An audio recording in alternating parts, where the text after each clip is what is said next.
Hello, Brit Squad. I wanted to make your video update a little bit earlier this week in case I say anything that's helpful to you as you are putting together your Chaucer presentations. But first of all, I wanted to say thank you to all of you who have reached out and said encouraging wishes in regard to my back injury. Obviously, I'm at least able to stand now, but I'm still very much on the struggle bus and probably will be for a while. But that really meant a lot to me. I wasn't trying to start a pity party. I just kind of wanted to explain why you weren't getting a video. I didn't want you to think I was slacking on the job. So thank you for your kindness and thoughtfulness. It put a big smile on my face. So your only job this week, in addition to participating in the discussion prompt, which I'll get to in a minute, is to be preparing your Canterbury Tales presentation. So the Word document about the presentation is on Edmodo. You just have to scroll down a couple of posts to find it. And a couple of the tales are already claimed. I want to say it's the Physician's Tale and the Miller's Tale, because I had said I didn't want any more than 2 people working on any one tale. So thanks to all of you who've gone ahead and claimed yours. You can do that presentation in any format that is available to be uploaded digitally. Most people end up doing a PowerPoint presentation, but you can do a Prezi, you can do a YouTube video. Had some very interesting YouTube videos. I've had people do puppet shows, whatever you think would work in order to get across the information. But the big requirement is somewhere in that there has to be a works cited page that shows, hang on a second. Did you want to be in the video again? Okay. Say hi. Hello there. Somewhere in the presentation, there has to be a works cited page in MLA format, because the reason that I'm having you do this presentation, you gonna slip, is because the state requires that you do a research project, and I have to do an embedded assessment about it. So, rip all of us. But when you do that, somebody asked me if you had to do a works cited entry for all of your images. Do not worry about that. If you go on to the next level of your education, like at the next university or in grad school, they will probably want you to do citations for all your images. For this class, don't worry about it.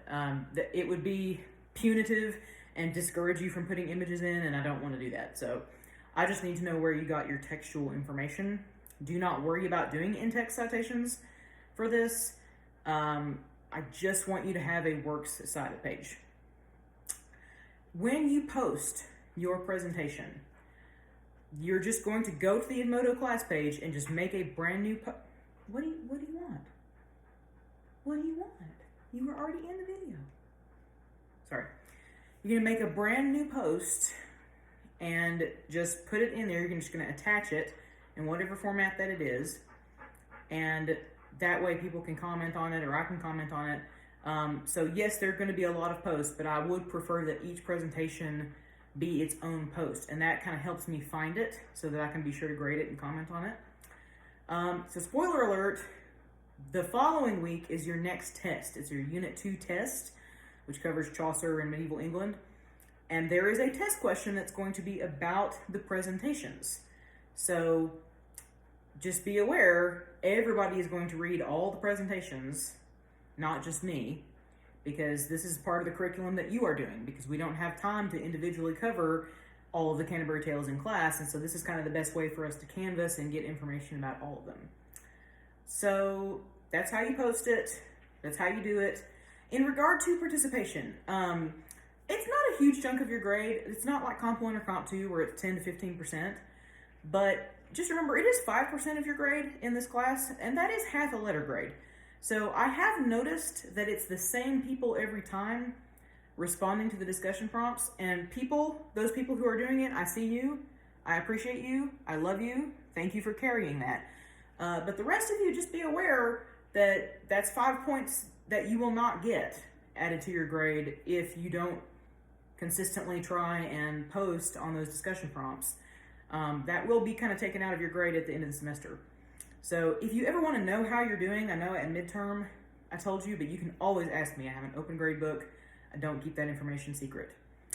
So I think that's it. Right now, just be working on the presentation, The best thing to do for you would be to look at the examples that I posted of Jonathan Whaley and Chantel Bailey. Were two of my students last year, and I attached the examples that they did to one of my Edmodo posts. You can download those. Again, I'm not shooting for the moon. I'm just asking for a very solid presentation that, most importantly, includes the things that I asked for. In that document, in that Word document, there's like a list of bullet pointed things that I'm looking for, and I just need you to make sure that that's in there. That's how people generally mess this up, is they just don't put enough thought into it. They just kind of slap it together, and if it doesn't have those things that I've listed that it needs to have, then it will lose points. It's a 10-point project. That's only half of your tests. I know. The tests are by far the most heavily weighted thing in the class, but 10 points is still a letter grade, so you want to do well on it. So I am here if you have any questions. Feel free to reach out to me via Snap, via Edmodo, via RadarNet, whatever works well for you. And just a little heads up about the grading. There's not really a point in me sending emails to every single person like twice in a row for your presentation grade and your test grade. So in order to save time and to not clog up your mailbox, what I do is I will wait to give you your grade on the presentation until after you've taken the next test. And then I will email you with your test grade, your presentation grade, and some feedback, and your current grade in the course. So instead of getting 3 separate emails, you'll just get one email with all that information after you've taken the test. So if you don't hear from me for a few days after you've posted, don't think there's anything wrong. I'm just going to wait to grade those until after you've taken the test, and then I'm going to handle it all at once.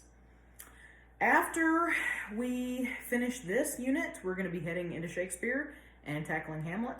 But for now, again, like I said, if you have any questions at all about this presentation, just let me know. The biggest advice I can give you is read the Word document carefully, do what it asks, and look at the other student work for examples.